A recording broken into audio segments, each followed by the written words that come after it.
Olá, boa tarde.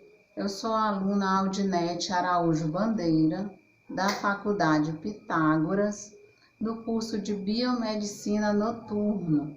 Venho aqui até vocês apresentar o meu TCC, meu trabalho de conclusão do curso 2020.2. Antes de mais nada, quero pedir desculpa desde já que estou com dificuldade na fala devido a um procedimento cirúrgico que eu fiz na boca, de urgência. Tá um pouco demasiado, mas eu vou tentar falar para que vocês possam me entender da melhor forma possível. E desde já eu agradeço pela compreensão. O tema do meu TCC é dosagem hormonal em acromegálicos portadores de tumor na hipófise. Vamos conhecer direitinho essa doença, essa síndrome, de onde ela surgiu, quais as características, quando foi reportado os primeiros casos e onde foi. Vamos responder essa pergunta agora. Como surgiu a acromegalia?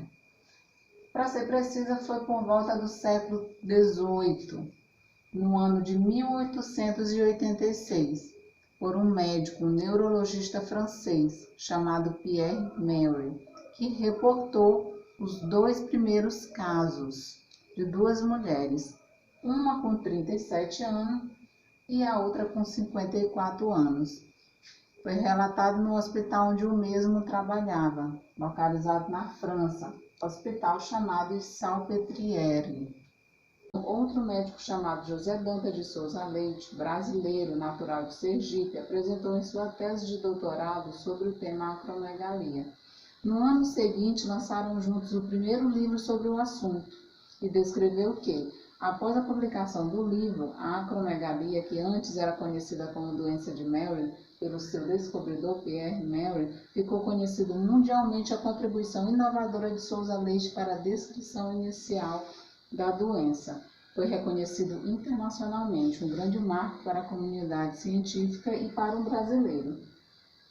Agora, de onde vem esse termo acromegalia? Vem do grego, acro, que significa extremidade, e mega significa grande, acromegalia, extremidades grandes. Definição. Essa síndrome é caracterizada pela hipersecreção do hormônio GH produzido pela glândula pituitária, que sintetiza e secreta hormônios, alguns tróficos, chamados assim por controlar e estimular outras glândulas endócrinas. Sua localização. A glândula hipófise está localizada dentro da base do crânio, na região da célula túrcica, que estimula a produção desse hormônio que é responsável pela sintomatologia característica da doença, que causa desordenado crescimento ósseo. É centralizada, é bem próxima a áreas importantes, como o seio cavernoso, incluindo o nervo quiasmo óptico, que é o responsável pela visão, e artérias fundamentais para a vida. A gente trouxe uma breve ilustração que mostra aqui a glândula hipófise, o seio esfenoidal, seios cavernosos, os nervos que iniciam lá dos nervos craneais, a artéria carótida interna, que é a direita e a esquerda. Uma ilustração que dá para a gente ter mais ou menos uma base. Acromegalia e glândula hipófise. A glândula hipófise ela é responsável pela produção e excreção de hormônios fundamentais para o desenvolvimento e manutenção da vida. Importante. Características. Vai ter um lobo anterior e um lobo posterior. Ela fica localizada no hipotálamo.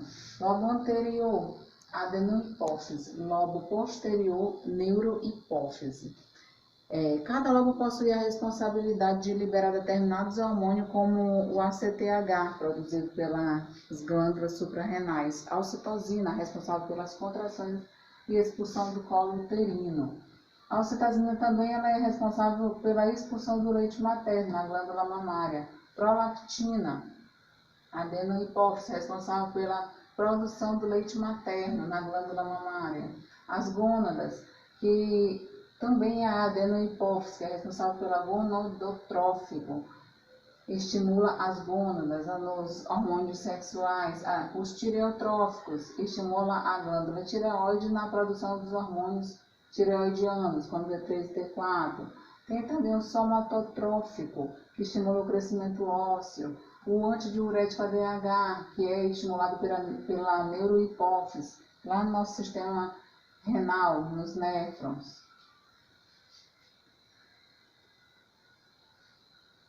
Manifestações clínicas. As manifestações clínicas são elas físicas, cartilaginosas e disfunções metabólicas dessa síndrome. Física, crescimento das extremidades, mãos e pés, osso da região frontal da testa, osso do zigomático.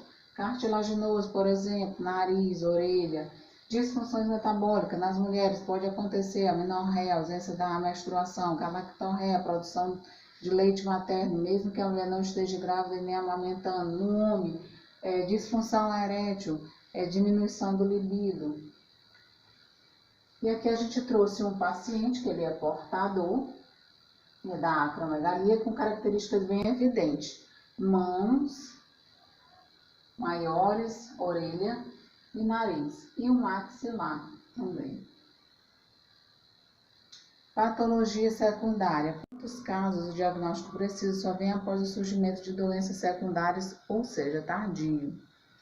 Aqui são algumas das doenças secundárias que pode acometer um acromegália, que é a raiz, hipertensão arterial sistêmica, DM, diabetes mellitus, pólipo retal, hipertireoidismo, que é o aumento do hormônio tireoidiano, organomegalia, que é o aumento dos órgãos internos. Após analisar o paciente, o profissional solicita exames que são importantes para definir a próxima etapa para o diagnóstico. Exames esses, dosagens hormonais, como o IGF-1. O IGF-1 é um fator de crescimento semelhante à insulina tipo 1, somatomedina C. É uma proteína produzida no fígado em resposta ao GH, com papel importante no crescimento e desenvolvimento da musculatura, diminuindo o nível de glicose no sangue, reduzindo os níveis de gordura corporal, alterando a oxidação lipídica e aumentando a síntese de proteína. O GH, que é o hormônio do crescimento, e o TTOG, que é uma dosagem que a gente vai falar mais na frente. É solicitado outros exames laboratoriais para a dosagem dos demais hormônios produzidos e excretados pela hipófise. É comum a coleta para verificar possíveis alterações, sendo eles hormônios tireoidianos, como T3 e T4, ovarianos, que são os produzidos pelo ovário, progesterona e estrogênio, assim como os demais pituitários, a CTH, FSH, que é o hormônio folículo estimulante, LH, hormônio luteinizante, TSH, hormônio estimulador da tireoide, e a prolactina. Para dar seguimento, é imprescindível que o GH esteja aumentado, ou seja, geralmente os acromegálios, o GH sempre vai estar aumentado. Estrutura. Vamos falar um pouquinho dessa estrutura, desse GH. O hormônio do GH é composto por 191 aminoácidos e 2 ligações de sulfeto. Uma proteína de cadeia única nas células somatotróficas que é sintetizada e armazenada e corresponde a mais de 50% das células secretoras de hormônio hipofisário. Coleta e dosagem. Consiste na coleta do sangue venoso periférico com o paciente em jejum, realizando a dosagem de níveis séricos basais do hormônio IGF-1. Em seguida, é realizada a dosagem do GH, que, independente dos resultados estarem dentro dos limites da normalidade ou não descarta a possibilidade da doença existir. Por quê? Porque o GH se trata de um hormônio pulsátil, que depende muito da idade do paciente, do sexo feminino ou masculino, do peso, do índice de massa corpórea. Tudo isso pode alterar. O teste de tolerância oral à glucose, que é o TTOG, é fundamental. É realizado durante 2 horas após o paciente ter ingerido 75 gramas de glucose, sendo em cada 30 minutos a dosagem do hormônio. Sugere um valor de corte para o nariz de GH após o TTOG inferior a 1 micrograma por litro para a confirmação da doença. Segundo o PCDT, que é o Protocolo Clínico e Diretriz Terapêutica Brasileiro, sugere que, como ponto de corte, o valor inferior a 0,4 micrograma por litro. Realiza-se a coleta dos demais exames E posteriormente solicita os exames complementares. Os exames complementares são os radiológicos, que sabe-se que a glândula pituitária fica localizada na região da célula túrcica e que é responsável pela produção de diversos hormônios essenciais para a vida. Comumente, em caso de acromegalia, é encontrado tumores benignos responsáveis pela exacerbação hormonal, conhecidos como adenoma hipofisário. Esses exames radiológicos é agora que entra em cena. Após a confirmação da alteração hormonal, é solicitado para verificar se existe esse crescimento desordenado da célula na glândula hipófise. Pode ser solicitado tomografia de crânio, ressonância da célula túrcica, que é considerada hoje o padrão ouro para solucionar esse tipo de diagnóstico, e a radiografia, que é utilizada para radiografar pés e mãos de pacientes acromegálicos. Aqui a gente traz uma imagenzinha de uma ressonância da célula túrcica em plano sagital e coronal, destacando algumas estruturas mais importantes, que são letra A, com a seta em forma adenohipófise, letra B, a neurohipófise, que é o lobo posterior, a haste hipofisária, o quiasmo óptico, que é o nervo responsável pela visão, os seios cavernosos, que é a parte no qual está sendo circulada, essa aqui, a artéria carótida interna, à direita e à esquerda, que estão justamente aqui, e também o seio esfenoidal, que é essa parte escura. O tratamento consiste em cirúrgico, medicamentoso, radioterapia ou misto. O tratamento cirúrgico, dependendo da lesão, pode ser transfenoidal, na qual é feita pela via endonasal, não havendo abertura craniana no momento, a mais utilizada. Ou a transcraniana, que consiste em uma incisão no crânio para a localização da glândula e posterior ressecção do tumor. Comumente, a primeira linha de opção para tratamento, para então controle hormonal do GH e GF1. Já a terapia medicamentosa é utilizada a análise da somastatina, que é um medicamento sintético, semelhante à somastatina. É antagonista do receptor do hormônio do crescimento, medicamento que impede o hormônio de crescimento de exercer sua função no organismo. E o agonista da dopamina, na acromegalia tem ação inibitória. Em seguida, temos a radioterapia, que se encontra disponível em rede pública e privada, mas é considerada como a última alternativa, quando as demais não forem suficientes devido ao risco de lesão no tecido, podendo ocasionar possíveis complicações.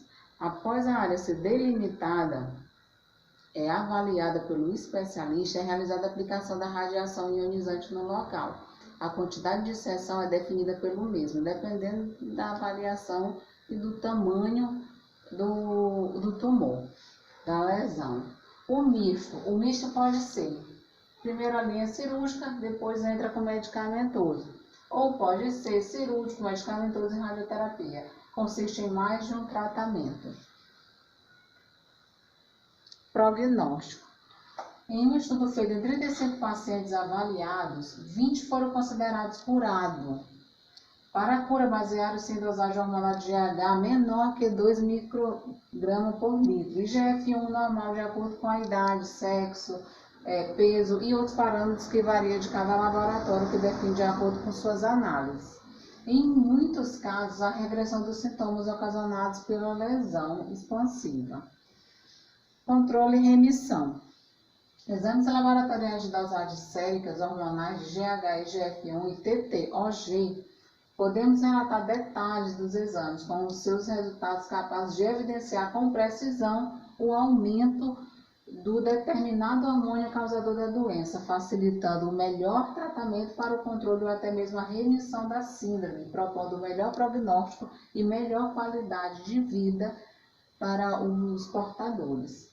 Conclusão. Geralmente os portadores são acompanhados pelo resto da vida. Em grande parte dos casos é necessária a utilização da terapia medicamentosa para manter o controle do GH e GF1, garantindo assim a baixa significativa da mortalidade, deixando semelhante ao índice da taxa de mortalidade da população em geral. deixando claro que as dosagens basais hormonais são definitivamente cruciais para o portador da acromegalia. Espero que tenham gostado. Boa tarde.